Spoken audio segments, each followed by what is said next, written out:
पसीना और वर्कआउट, असली कनेक्शन क्या है? आपको वर्कआउट के बाद का वो पल याद है जब आप शीशे में खुद को पसीने से लथपथ देखते हैं और गर्व महसूस करते हैं। ये एक सबूत जैसा लगता है कि आपने कड़ी मेहनत की है ना? खैर, ऐसा बिल्कुल नहीं है। चलिए इसे समझते हैं। पसीना आपके शरीर का अपना कूलिंग सिस्टम है। जब शरीर गर्म होता है तो तापमान को कंट्रोल करने का एक कुदरती तरीका। जब फिजिकल एक्टिविटी के दौरान आपके शरीर का तापमान बढ़ता है तो आपका दिमाग आपकी त्वचा में मौजूद लाखों पसीने की ग्रंथियों को पानी और नमक छोड़ने का सिग्नल देता है। जब ये नमी भाप बनकर उड़ती है तो ये आपको ठंडा करती है, बिल्कुल कुदरत के अपने एयर कंडीशनर की तरह। लेकिन एक बात है जो बहुत से लोग नहीं समझते, पसीना आने का मतलब सिर्फ यह नहीं है कि आप कितनी मेहनत कर रहे हैं। इस पर आपके आसपास के तापमान, नमी के स्तर, आपके हाइड्रेशन, आपके फिटनेस लेवल और यहाँ तक कि आपके जेनेटिक्स का भी असर पड़ता है। कुछ लोगों को कुदरती तौर पर दूसरों से ज्यादा पसीना आता है, लेकिन अगर पसीना आना हमेशा मेहनत को नहीं दिखाता तो ये असल में आपके वर्कआउट के बारे में क्या बताता है? यहीं पर बात दिलचस्प हो जाती है। ज्यादा पसीने का मतलब हमेशा बेहतर वर्कआउट नहीं होता। आप स्ट्रेंथ ट्रेनिंग या तेज वॉक करके ढेर सारी कैलोरीज बर्न कर सकते हैं, वो भी बिना ज्यादा पसीना बहाए।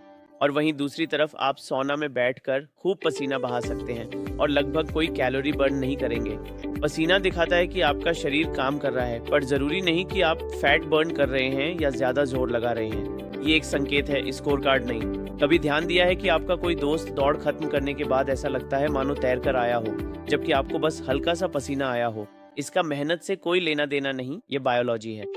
हर किसी का स्वेट रिस्पॉन्स अलग होता है। ये शरीर के आकार, जेनेटिक्स, तापमान, हाइड्रेशन और यहाँ तक कि तनाव के स्तर पर भी निर्भर करता है। कुछ लोगों की पसीने की ग्रंथियां ज्यादा आसानी से एक्टिवेट हो जाती हैं, जबकि दूसरे तब तक शांत रहते हैं जब तक शरीर सच में गर्म ना हो जाए।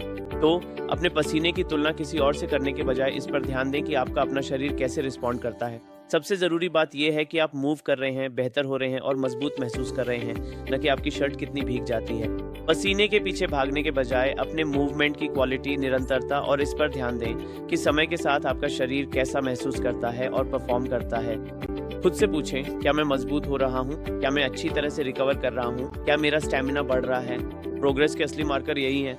पसीना तो कहानी का बस एक छोटा सा हिस्सा है, एक खूबसूरत रिमाइंडर कि आपका शरीर जिंदा है, रिस्पॉन्सिव है और आपको संतुलित रखने की पूरी कोशिश कर रहा है। तो अगली बार जब आप वर्कआउट करें तो पसीने की बूंदें नहीं अपनी ग्रोथ गिनें। पसीने को अपना साथी बनने दें, अपनी सफलता का एकमात्र पैमाना नहीं। क्योंकि सच्ची फिटनेस का मतलब ये नहीं है कि आपको कितना पसीना आता है, इसका मतलब है कि आप कितना विकसित होते हैं।